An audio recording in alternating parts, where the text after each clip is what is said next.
आर्यन ने उस विशाल घर को देखा। उसकी पुरानी दीवारें हवा में जैसे कोई राज फुसफुसा रही थीं। उसे कंपकंपी सी लगी। उसके अंदर उत्साह और डर का अजीब सा मिश्रण घुल रहा था। हमारे नए घर का इतिहास बड़ा पुराना है आर्यन। ये तो जैसे हम बीते हुए कल में जी रहे हैं। जैसे ही आर्यन ने घर की दहलीज पार की, उसकी रीढ़ की हड्डी में सिहरन दौड़ गई। अंदर की हवा भारी लग रही थी, अनदेखी कहानियों और अनकहे शब्दों से भरी हुई। ये जगह ये कितनी अलग लगती है। आर्यन, जरा ये डिब्बे उठाने में मेरी मदद करोगे? हमें सामान सेट करना है। लेकिन आर्यन को ऐसा एहसास हो रहा था जैसे कोई उसे देख रहा है। वो अंधेरे गलियारों में घूमता रहा। उसके कदमों की आवाज खामोशी में गूंज रही थी। सबसे लंबे गलियारे के आखिर में एक दरवाजा था जो पूरी तरह से बंद था। आर्यन के मन में उत्सुकता बढ़ती गई। उसने धब्बेदार दरवाजे के हैंडल को छुआ। ठंडी धातु को छूते ही उसके हाथ में एक झटका सा लगा। एक गहरी सांस लेते हुए आर्यन चरमराती सीढ़ियों पर चढ़ गया। उसके वजन से सीढ़ियां कराह रही थीं। हर एक सीढ़ी उसके अंदर घुसने का विरोध कर रही थी। अटारी में हवा धूल और भूली हुई चीजों की पुरानी गंध से भरी हुई थी। ये जगह, ये तो ऊपर एक अलग ही दुनिया है। आर्यन सावधानी से उस बिखरी हुई जगह से होकर गुजरा। उसका दिल जोर जोर से धड़क रहा था। वह एक चटक चीनी मिट्टी की गुड़िया पर ठोकर मार गया, जिसकी रंगी हुई आंखें अंधेरे में घूर रही थीं।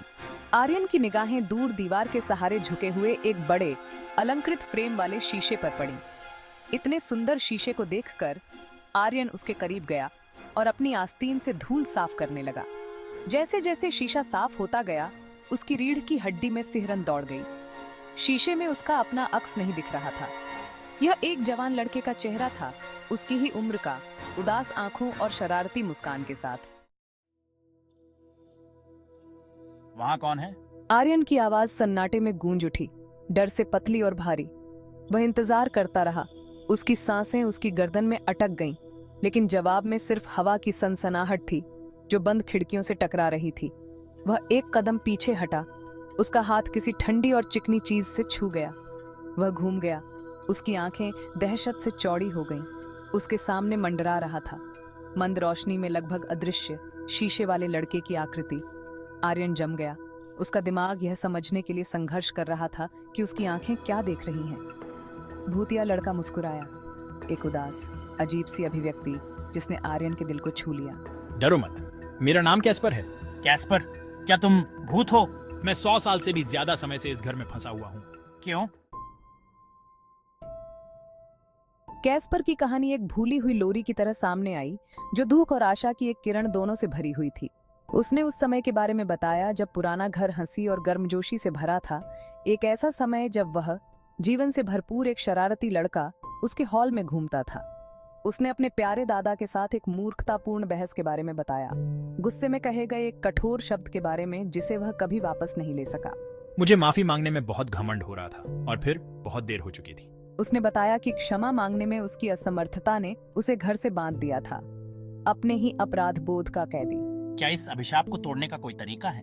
एक तरीका है, लेकिन इसके लिए एक शुद्ध हृदय और एक निस्वार्थ कार्य की आवश्यकता है। एक समय जो घर जीवंत था, वह अब खंडहर में तब्दील हो चुका था, जो उसके अपने दिल की स्थिति को दर्शाता है। कैस्पर ने बताया कि अभिशाप को तोड़ने की कुंजी उस टूटे हुए दिल को ठीक करने में है जिसे उसने पीछे छोड़ दिया था। उसने एक लॉकेट के बारे में बताया जो उसके दादा के लिए उसके प्यार का प्रतीक था, जो अटारी में कहीं छिपा हुआ था। वह लॉकेट खोजो, मुझे शांति पाने में मदद करो। कैस्पर की दुर्दशा से द्रवित होकर आर्यन ने खुद को सहमत पाया। उसने धूल भरी अटारी की खोज में दिन बिताए, भूले हुए संदूकों और धूल भरे बक्सों को ध्यान से छान मारा। उसने पुराने पत्र, फीके पड़ चुके फोटोग्राफ और अपने दादाजी की सुंदर लिखावट से भरी एक घिसी पिटी चमड़े की जिल्द वाली डायरी का पता लगाया। मुझे कैस्पर के लिए, उसके दर्द के लिए और उसके खोए हुए प्यार के लिए दुख हुआ। मैंने उस भूत को शांति पाने में मदद करने, उस अभिशाप को तोड़ने की कसम खाई जो उसे घर से बांधे हुए था। जैसे जैसे आर्यन ने अथक रूप से अटारी के हर नुक्कड़ और क्रेन की तलाशी ली, दिन हफ्तों में बदल गए। वह अपने दिल में जानता था कि सच्ची आजादी सिर्फ लॉकेट को खोजने में नहीं है, बल्कि क्षमा की शक्ति और टूटे हुए बंधनों को सुधारने के महत्व को समझने में है। अटारी, जो कभी भय और दहशत की जगह थी, आर्यन और कैस्पर के लिए एक अभयारण्य बन गई। उन्होंने एक साथ घंटों बिताए, कैस्पर ने अपने अतीत की कहानियां साझा की और आर्यन ने बदले में पुराने घर की सीमाओं के बाहर की दुनिया के किस्से सुनाए। आपको पता है, मुझे संगीत बहुत पसंद था। जब मैं जीवंत वॉल्ट्स और हंसमुख लोक धुनों पर नृत्य करता था तो मेरी हंसी अटारी में गूंजती थी। वाह कैस्पर, यह तो कमाल की बात है। चलो मैं तुम्हें बाहर की दुनिया के बारे में बताता हूँ। ऊंची ऊंची इमारतों वाले शहर हैं, बिना घोड़ों के चलने वाली कारें हैं और अविश्वसनीय आविष्कार हैं जो लोगों को बहुत दूर तक बात करने देते हैं। उनकी दोस्ती बढ़ती गई। समय से अलग हुई दो आत्माओं के बीच एक बंधन बन गया, लेकिन एक साझा लालसा और जुड़ाव की इच्छा से एकजुट हो गए। आर्यन ने कैस्पर के साथ अपनी बातचीत के माध्यम से प्रियजनों को संजोने, भावनाओं को व्यक्त करने और बहुत देर होने से पहले क्षमा मांगने के महत्व को सीखा। मैं तुमसे वादा करता हूँ कैस्पर, मैं तब तक चैन से नहीं बैठूंगा जब तक मुझे वह लॉकेट नहीं मिल जाता। मैं तुम्हें शांति पाने और तुम्हारे अतीत की जंजीरों से मुक्त होने में मदद करूंगा। कैस्पर आर्यन की दया और दृढ़ संकल्प से प्रभावित होकर खुद को आशा की एक किरण की अनुमति दी। उसने एक सदी अपराध बोध और पछतावे में बिताई थी, लेकिन आर्यन की उपस्थिति उस पर उसका अटूट विश्वास अंधेरे में रोशनी की एक किरण प्रदान करता था। धन्यवाद आर्यन। मैं प्रार्थना करता हूँ कि तुम वहां सफल हो जाओ जहां मैं असफल रहा, और वह टूटा हुआ दिल जो मैंने पीछे छोड़ दिया आखिरकार ठीक हो जाए। अटारी, जो कभी भय और दहशत की जगह थी, आर्यन और कैस्पर के लिए एक अभयारण्य बन गई। कैस्पर की कहानियों और उसके दादा की डायरी में फीकी प्रविष्टियों के सुरागों से प्रेरित होकर आर्यन ने पाया कि सच्ची स्वतंत्रता किसी भौतिक वस्तु में नहीं, बल्कि दया और प्रेम के कार्यों में है। ठीक है, चलो बगीचे से शुरू करते हैं। ये गुलाब उसके दादाजी को सबसे प्यारे थे, है ना? नई समझ के साथ आर्यन ने अपना ध्यान केंद्रित किया। उसने उपेक्षित बगीचे की देखभाल करके शुरुआत की, गुलाबों को फिर से जीवंत किया जिन्हें उसके दादा संजोते थे। उसने पार्लर में धूल भरे पुराने पियानो को साफ किया। उसकी चाबियां उसके स्पर्श पर कराह उठीं, क्योंकि उसने भूली हुई धुनें बजाईं जिन्हें कैस्पर प्यार करता था। इस घर को और गर्माहट की जरूरत है। ताजी बेक्ड कुकीज कैसी रहेंगी? उसने घर को संगीत की गर्मजोशी, हंसी की आवाज और ताजी बेक्ड कुकीज की सुगंध से भर दिया। प्यार भरे माहौल को फिर से बनाया जिसके लिए कैस्पर तरस रहा था। उसने अपने माता पिता से प्यार से बात की, अपने प्यार और प्रशंसा को व्यक्त किया, अनकहे शब्दों के भार और हर पल को संजोने के महत्व को समझा। माँ पिताजी, मैं बस आपको यह बताना चाहता हूँ कि मैं आप दोनों से कितना प्यार करता हूँ। आर्यन की दयालुता के कार्यों, अतीत के घावों को भरने के उसके वास्तविक प्रयासों का घर और उसके भूतिया निवासी दोनों पर गहरा प्रभाव पड़ने लगा। हवा, जो कभी उदासी और पछतावे से भारी थी, हल्की महसूस हुई, आशा की एक नई भावना से भर गई। आर्यन, तुम्हारी दयालुता ये सब कुछ बदल रही है, मैं इसे महसूस कर सकता हूँ। एक शाम जैसे ही सूरज ने अटारी के फर्श पर लंबी परछाई डाली, जगह को एक गर्म सुनहरी रोशनी से नहलाया, आर्यन ने अपने बगल में एक उपस्थिति महसूस की। उसने मुड़कर कैस्पर को देखा। उसका रूप पहले से कहीं अधिक उज्जवल, अधिक परिभाषित। कैस्पर के चेहरे से आंसू बह निकले, लेकिन वे दुख के आंसू नहीं थे, वे कृतज्ञता के, मुक्ति के आंसू थे। तुमने कर दिखाया आर्यन, तुमने मुझे आजाद कर दिया। लेकिन लॉकेट, हमें वो कभी नहीं मिला।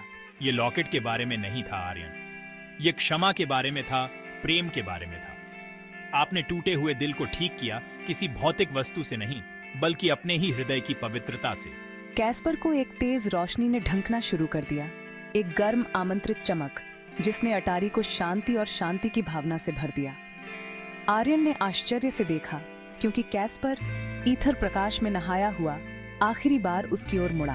धन्यवाद आर्यन, आपने मुझे सिखाया कि दयालुता के लिए कभी देर नहीं होती, वह प्रेम उसकी अनुपस्थिति में भी ठीक करने की शक्ति रखता है। और इसके साथ ही कैस्पर प्रकाश में कदम रखा, उसका रूप एक लाख झिलमिलाते कणों में विलीन हो गया, जो पूरी तरह से लुप्त होने से पहले जुगनू की तरह हवा में नाचते थे। अटारी, जो कभी परछाई और भय की जगह थी, अब एक गर्म, सुकून देने वाली रोशनी से नहाई हुई थी। हवा हल्की लग रही थी, सन्नाटा अब दमनकारी नहीं था, बल्कि शांति की भावना से भर गया था।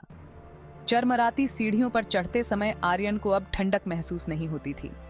इसके बजाय उसने शांति की भावना, अतीत से जुड़ाव और क्षमा और प्रेम की शक्ति की गहरी समझ को महसूस किया।